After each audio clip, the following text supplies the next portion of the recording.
Now, the CAS position, also known as the Chief Administrative Secretary position, has been the subject of public debate because despite the fact that it was declared unconstitutional by the court during Uhuru Kenyatta's time, it's now back during Ruto's time.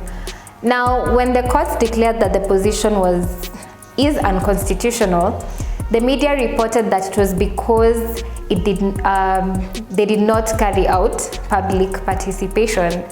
But was that the only reason why it was declared unconstitutional? Let's find out.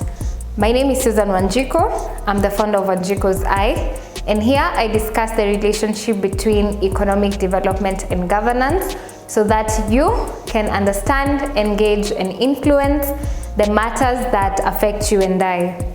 Welcome to Wanjiku's Eye.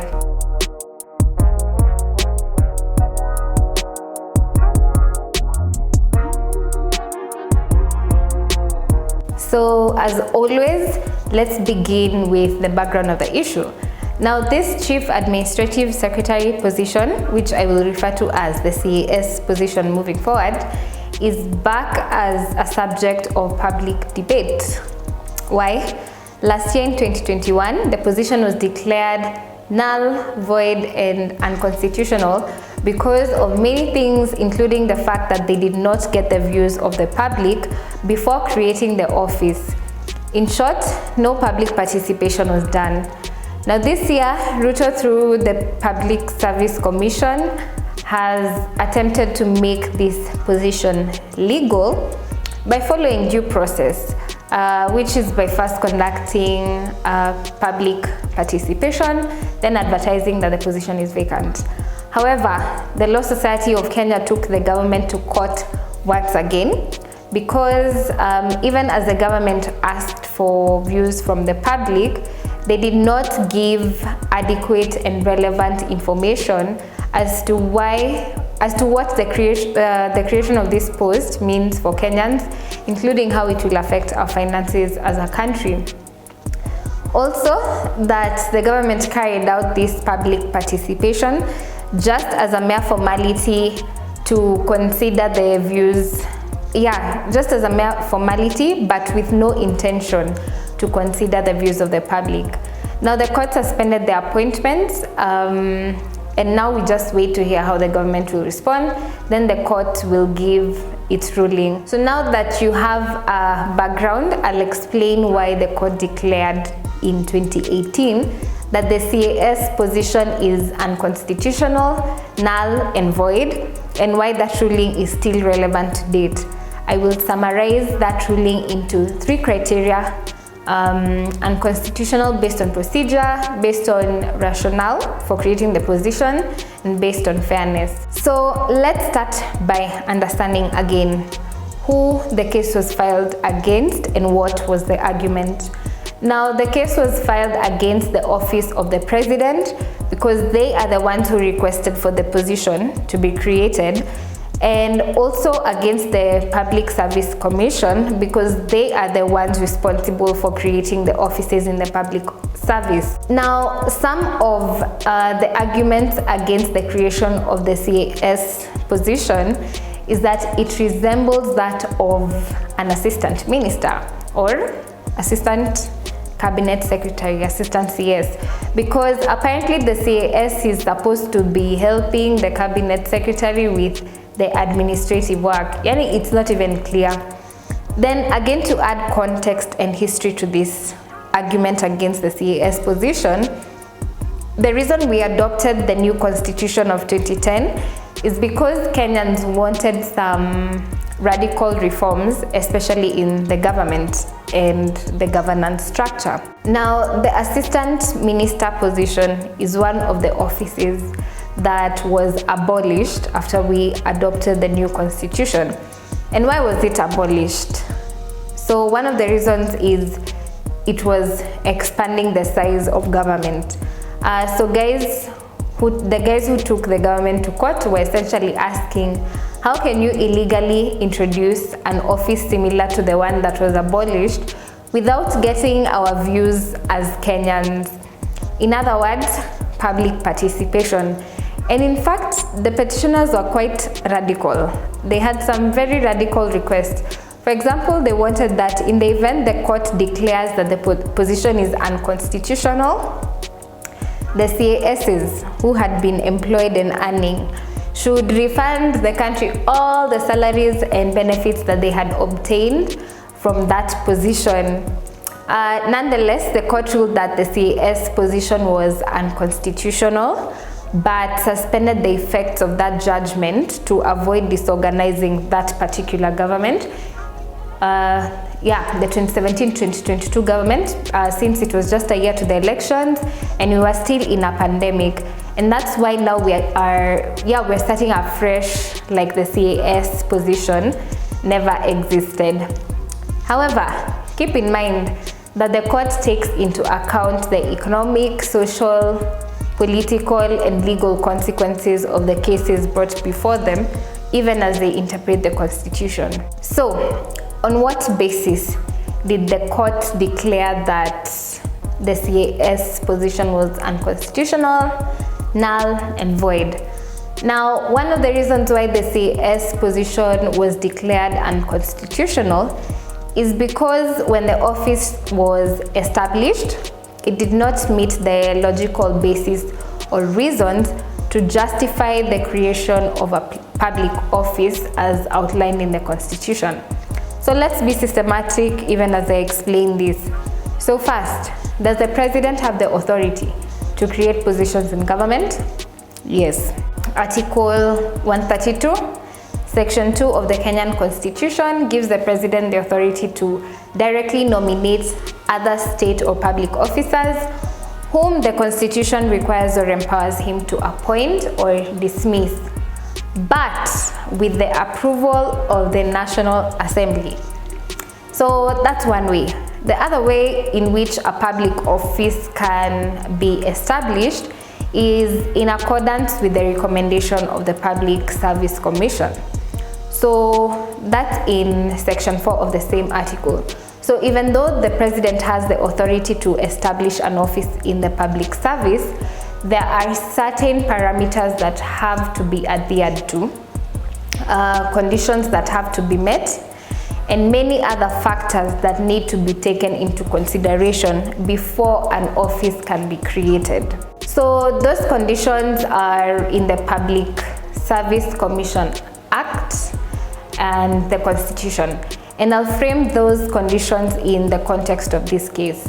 Now, before the Public Service Commission creates a post in the public service, the public body that is requesting for the position to be created has to satisfy the following conditions. And in this case, the public body requesting is the Office of the President. So first, the Office of the President had to prove, because this is past tense, he had to prove that an analysis had been done to show that the CAS post is in every ministry is necessary, or just the CAS post is necessary for the performance of various jobs and is important for the ministry to achieve its objectives. Second thing they have to show is the financial implication of creating the office. This means the salaries, the allowances, and other benefits that the CASs will get. Then the third thing that they have to prove is that the existing positions in the ministry have been used to the best and fullest capacity before a new position is created. So in short, is the position really necessary? And how have you proved that no one else who is already employed in government can't do the job that you intend to create a new position for, so that you're not just duplicating roles? Remember, the Public Service Commission has the obligation to act in line with the national values and principles of governance and public finance, which includes that everyone must follow and respect the law. Transparency, and public servants must be accountable for their decisions, and the people of Kenya must be included in decisions that affect them.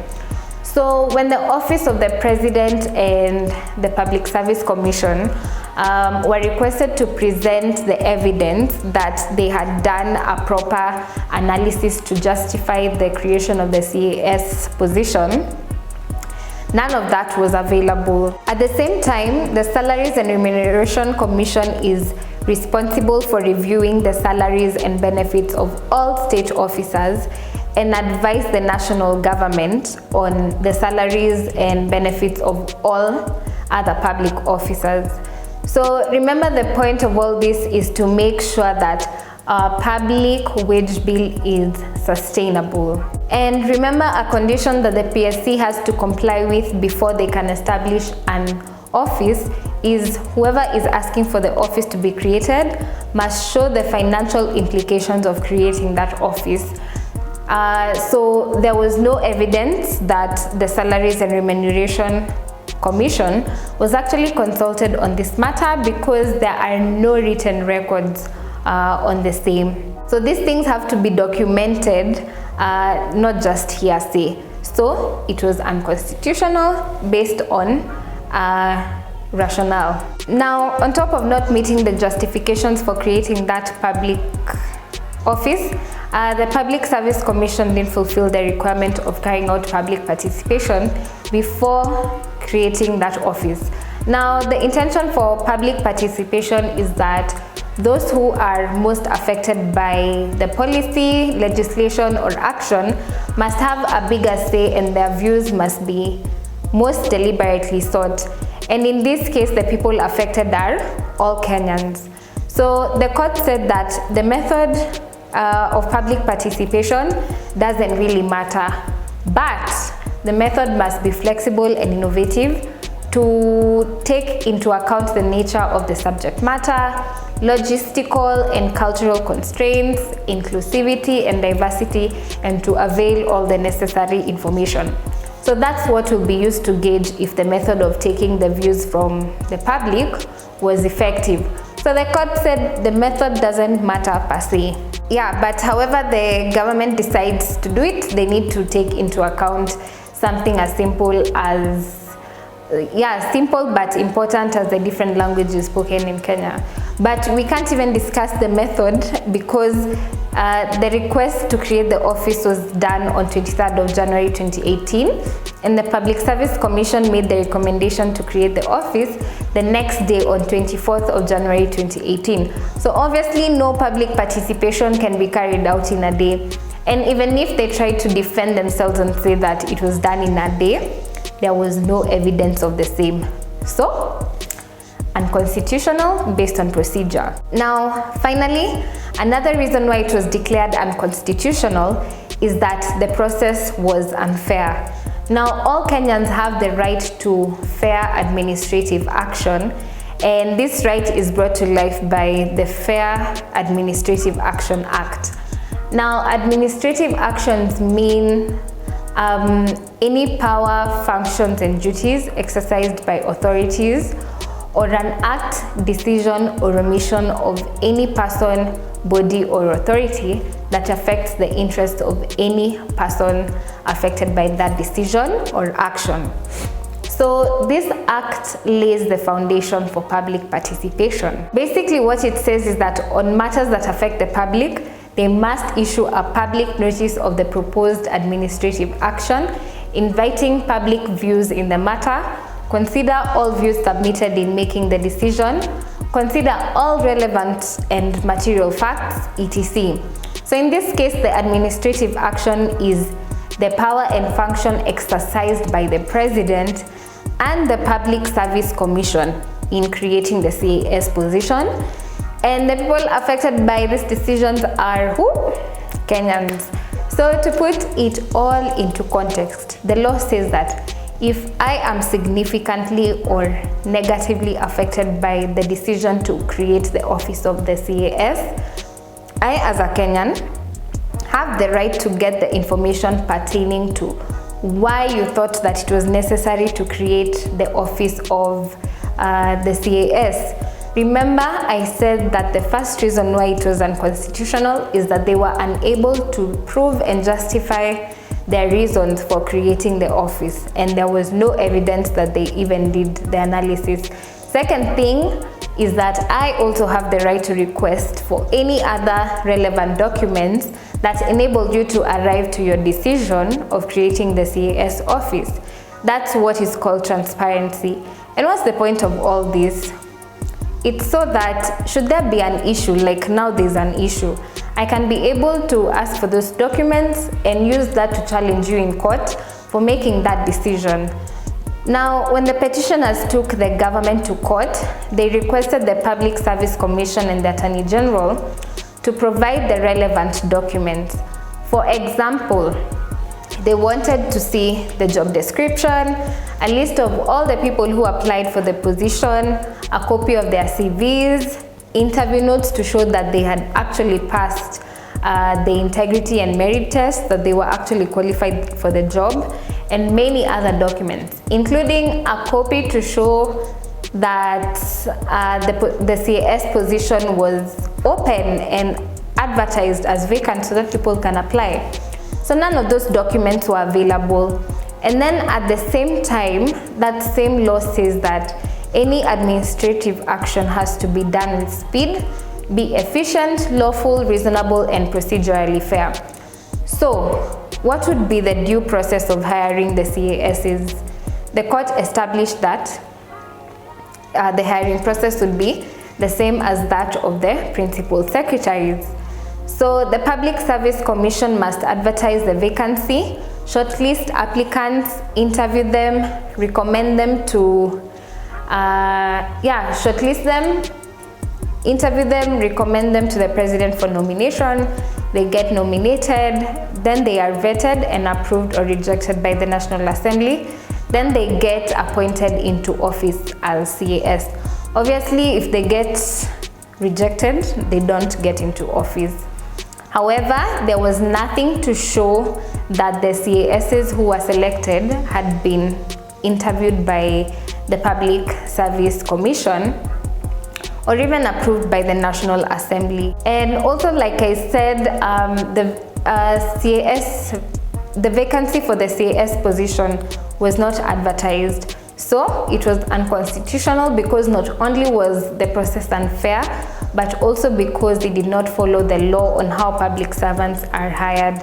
It was not a competitive process where people apply for the job, whether qualified or unqualified. So people were just handpicked by the president. So unconstitutional based on fairness and procedure. So what's the big deal for those who might want to play devil's advocate? Now, although Ruto has attempted to follow the due process by beginning by calling for public participation and inviting Kenyans to apply for the job, the big deal is, first thing, Kenya is facing a very high cost of living that keeps increasing and increasing.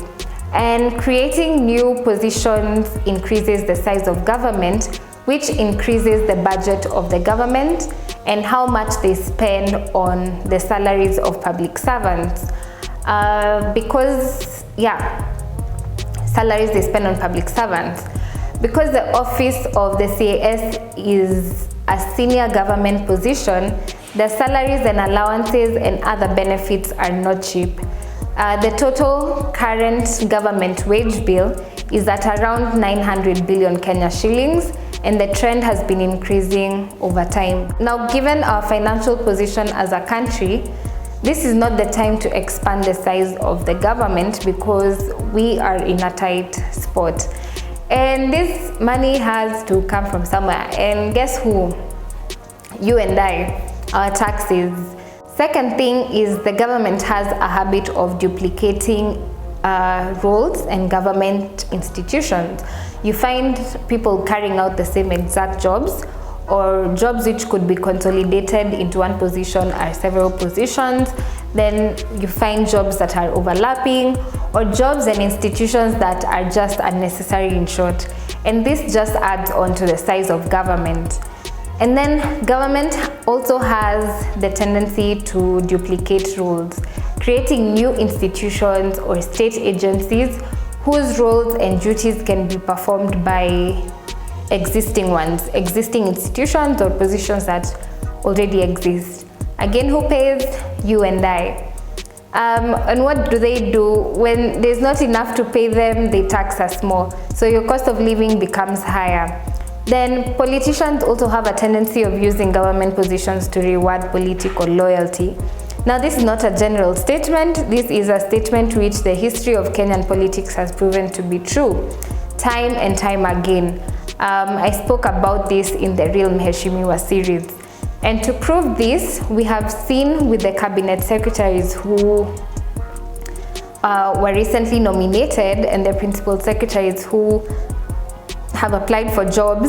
Some of those guys are the people who lost the seats that they vied for.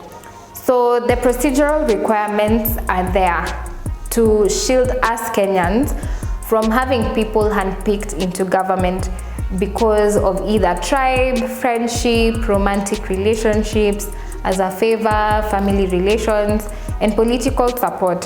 So I spoke about the danger of these favoritism because some people's integrity will be compromised. That because the president or a person in authority gave me a job, I feel like I owe them something. So if he tells me to put my signature on some shady deals, I do it very fast so that I can keep my job. And that is basically auctioning the country. Then finally, Ruto a few weeks ago directed ministries to cut down their budgets by 300 billion Kenya shillings because this would reduce our budget deficit. Now, I was going to applaud him for that, but yeah, until he insisted on retaining these positions, because I mean, that will mean more salaries and more benefits, so it's going to be very counterproductive. So now, as I conclude, someone might play devil's advocate and once again ask, what's the big deal if they want to create positions? Are they creating employment? Now, to say this would be very ignorant of our history and the culture that is deep-rooted in our country. Now, aside from politicians, in social settings, I hear conversations going like, if I were to get a senior government position, how can I just sit and watch as my cousins and unemployed friends struggle without jobs? Nitakosaje kuwaitia job? Even as you, the person watching this, you might question yourself if you are employed to a senior government position and your brother or people close to you were unemployed, utakosaje kuwaitia kazi? Now imagine you're not the only Kenyan thinking like this. So can you imagine what the size of government would be if we created and enabled an environment where government positions could be created anyhow, anytime? The country would be ungovernable and the economy would just be something else. And in fact, if you tell someone that you can't hook them up with a job unless you follow due process, African culture might portray you like, here, you are selfish, instead of celebrating you for obeying the law. So you feel both a sense of moral obligation, pressure, and the need to be needed. It's part of the human condition, and that is why we have the laws, that's why we have the constitution, and that's why we have many different bodies involved in the hiring process. Now, even if this passes the public participation test, Ruto and his government needs to get a little bit more serious and committed to its promise to have a lean government as part of dealing with the financial mess that we are in as a country. So I've attached a link to the full ruling. It's a bit long, but it was very, very interesting to read, and I encourage all of you, for as long as you're watching this, to do the same. If you found this video to be useful, make sure you leave a comment down below. Don't forget to like, share, and subscribe. And as always, thank you so much for watching. I will see you in the next one. Cheers.